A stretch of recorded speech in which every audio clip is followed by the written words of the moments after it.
Halo guys, selamat datang di podcast Markiber. mari kita bedah. Nah, perkenalkan, gue Ananta dengan NPM 102. Dan gue Fedrik dengan NPM 113. Nah teman-teman, jadi kita ini, gue dan Fedrik bakal nge-review buku yang telah kita baca bersama-sama, yaitu 2611 The Attack on Mumbai. Buku apa nih Tak? Kayaknya menarik banget ya. Nah, secara umum aja ya, buku ini itu menceritakan tentang kisah serangan teroris di Mumbai yang berlokasi tepatnya sih di pusat ekonomi India, yaitu kota Mumbai. Nah, menurut lu gimana Dirik tentang buku ini? Buku ini sih menarik banget ya. Dan juga fun fact-nya guys, buku ini sudah diadaptasi jadi film yang berjudul Hotel Mumbai. Kalau menurut lu Tak, Hotel ini gimana sih pendapat lu tentang filmnya? Nah jujur gue itu dulu udah pernah nonton dan menurut gue filmnya itu kayak udah cukup tegang sih, seru juga. Iya sih. Dan dramatis, cuman ya ada unsur-unsur politiknya dikit, jadi mungkin buat beberapa kelompok tertentu bisa tersinggung ya kalau nonton ini. Cuman kalau menurut gue secara umum itu film udah kayak seru banget, oke banget, dan actionnya dapet. Kalau menurut tuh gimana Trik? Asik banget sih waktu aku nonton ya. Itu kayak tegang banget rasanya, soalnya kan mereka kayak diburu gitu kan. Iya kan, kayak diburu sama teroris gitu, kayak gue nggak bisa ngebayangin aja gitu, kayak harus tegang-tegangan di hotel selama beberapa hari atau satu hari gitu. Nah tapi kan ya kembali lagi ya, itu kan film cuma cerita tentang di hotelnya itu doang, sementara kisah aslinya itu berada di beberapa lokasi yang ada di satu kota Mumbai itu. Nah, Drik, kalau menurut tuh gimana tentang kejadian yang ada di Attack on Mumbai ini? Kalau dari aku sendiri ya, aku mungkin lebih berfokus membahas di hotelnya sendiri, karena yang aku belum baca full mengenai bukunya, tapi aku sudah secara garis besar sudah mengetahui apa yang sih yang terjadi saat Mumbai itu. Jadi serangan Mumbai ini ya bisa dibilang sebenarnya alasannya masih belum diketahui ya. Iya.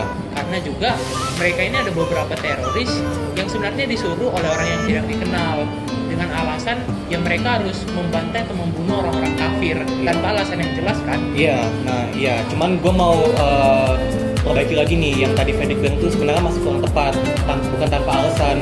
Karena menurut dari yang gue baca juga, kalau ternyata kelompok-kelompok penyerang di Mumbai itu sebenarnya dari kelompok teroris militan asalnya dari Pakistan.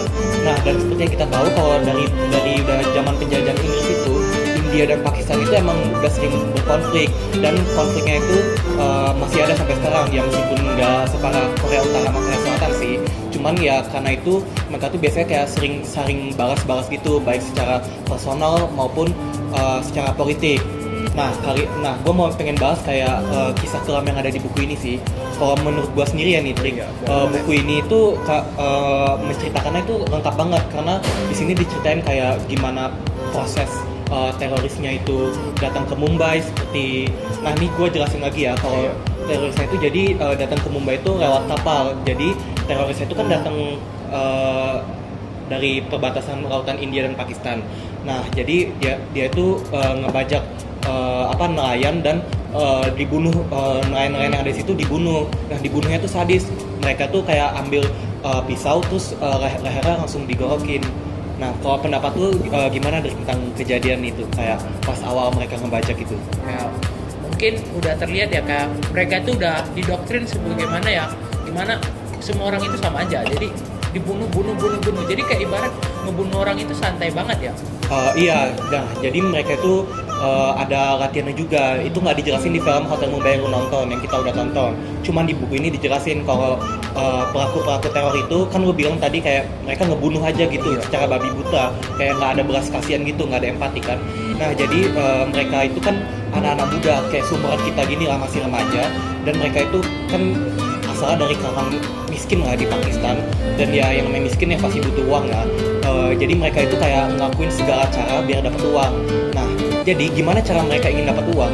Itu mereka itu kayak direkrut oleh kelompok teroris dan kayak diiming-iming uang ke keluarga mereka dengan cara mereka harus korbanin diri mereka gitu. Berarti secara tidak langsung ya mereka juga ngelakuinnya terpaksa ya, bukan karena memang mereka benci atau gimana? Kalau itu gue nggak paham, cuman kalau menurut gue sendiri mungkin mereka awalnya terpaksa, tapi kemudian udah terdoktrin gitu. Kalau kayak orang-orang India ini, kata bos gue ini jahat, mereka ini udah ngancurin negara gue Pakistan, jadi kayak kita harus serang balik India tersebut dengan cara membantai orang-orang yang ada di Mumbai dan menghancurkan ekonomi mereka.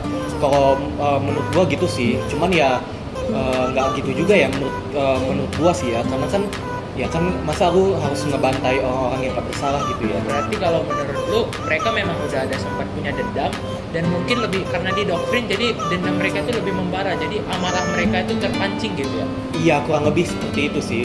Nah, cuman ada juga nih trik yang buat gua kayak sedikit geli gitu, kesel, yaitu tau nggak, ini kejadiannya kan 26 November, tapi tau nggak, kejadian itu baru benar-benar selesai 29 November 2008, yaitu sekitar 3 hari setelah kejadian.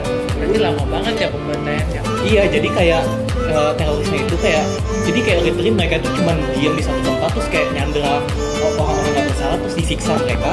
Sementara aparat di India tuh malah kayak udah datangnya lama, terus mereka perencanaannya juga lama lagi. Nah, menurut lu gimana dari kayak gitu? Kok bisa lama gitu? Tanggapan lu gimana? Tapi mungkin kalau dari aparatnya sendiri, karena yang dijelaskan juga di buku dan juga di filmnya itu ya, karena mereka harus menghubungi aparat dari luar kota atau luar daerah kan. Iya. Jadi mungkin membutuhkan waktu dan Untuk pasti datang ke kota itu ya. kemungkinan ya kalau yang dijelaskan itu hanya untuk keamanan saja ya, yang mungkin Iya. sempat membantu tapi hanya sebentar, dan itu mungkin efeknya kurang Kurang dapat. efektif. Nah, tapi menurut gua gini loh, kan pasukan khususnya dikirim dari New Delhi, sementara untuk ke Mumbai yang sedang ada serangan teroris. Nah, sementara Mumbai itu merupakan pusat ekonominya India, kayak ibaratnya kayak Jakarta, cuman beda Mumbai bukan ibu kota kan.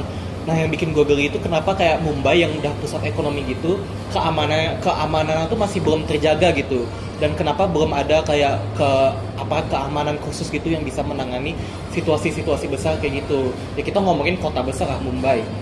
Ya beda mungkin kayak kita di Sumedang gitu, yang mungkin kalau misalnya aparatnya dikit ya wajar kan, itu kota kecil ya. Cuman ini Mumbai yang which is nggak ada aparatnya sama sekali gitu.